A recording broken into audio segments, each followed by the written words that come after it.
Yahobu, Bapak Ibu Pendeta, Sinenge, Majelis dan warga Gereja Amin, ini adalah channel YouTube Sinode Gereja Amin.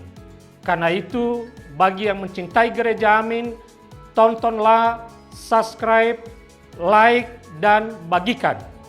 Gereja Amin yang tangguh, mandiri, dan peduli. Tuhan Yesus memberkati.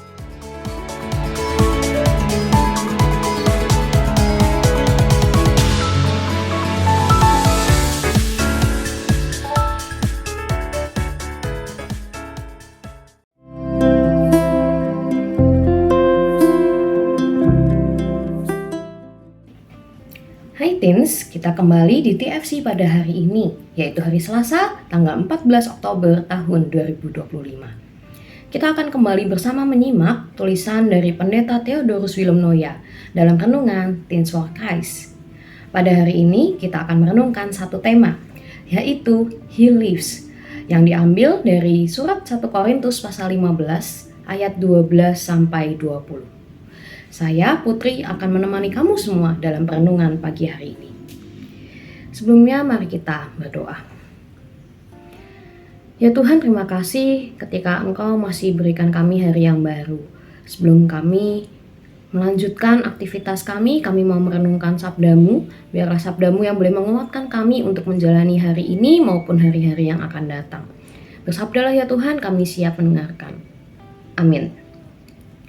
Mari kita buka Alkitab kita dari 1 Korintus pasal 15 ayat 12-20.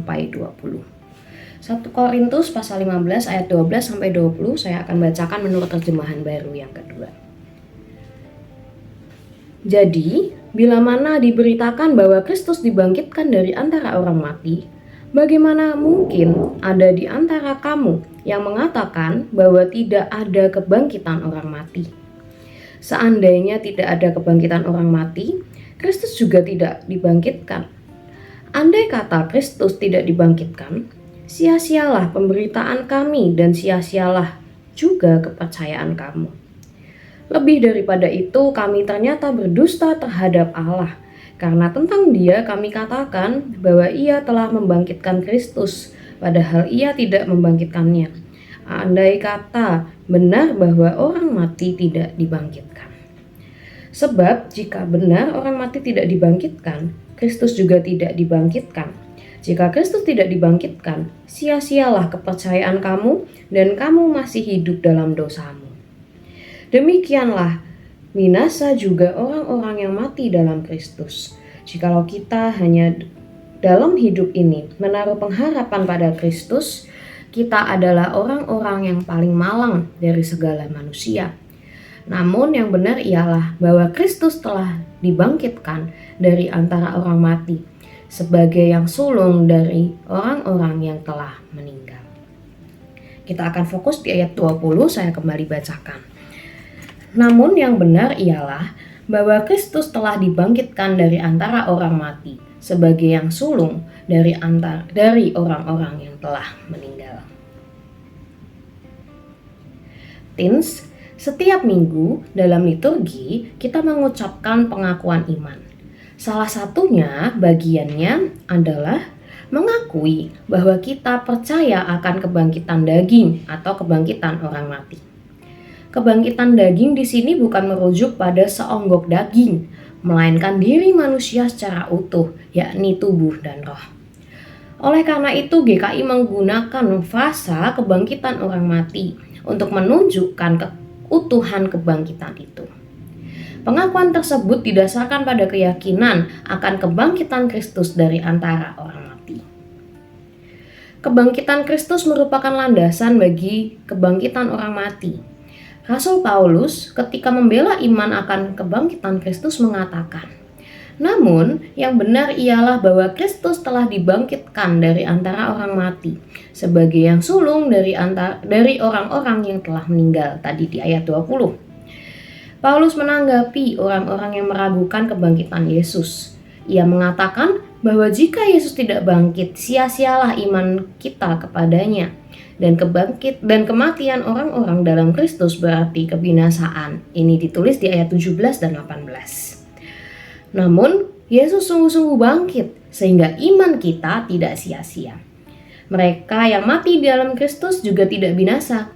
Jika Kristus dibangkitkan, pasti ada kebangkitan orang mati. Kebangkitan Kristus adalah prototipe dari kebangkitan orang mati.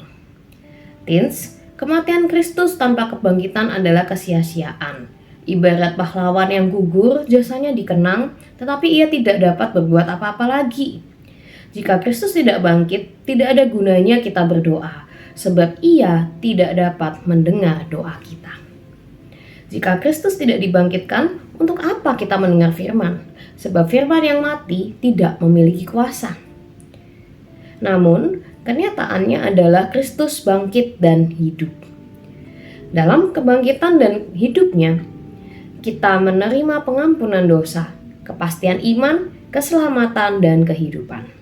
Karena ia bangkit, kita pun hidup. Amin. Kita kembali berdoa. Ya Tuhan, terima kasih ketika Engkau boleh menegaskan kepada setiap kami pada hari ini bahwa Engkau adalah Allah yang sungguh-sungguh bangkit dari maut. Dan kebangkitan-Mu membawa pengharapan bagi setiap kami bahwa kami memiliki hidup yang baru di dalam Engkau dan kepercayaan kami kepadamu tidaklah sia-sia. Tuhan, kiranya Engkau terus tolong kami untuk terus boleh percaya kepada Engkau, menyandarkan hidup kami kepada Engkau. Terima kasih ya Tuhan, tolong kami dalam menjalani hari ini. Amin. Teens, demikianlah renungan kita pada hari ini. Terima kasih ya sudah bersama-sama mengikuti renungan ini. Jangan lupa buat like, subscribe, dan juga bagikan renungan ini ke teman-temanmu yang lain ya. Tuhan Yesus memberkati.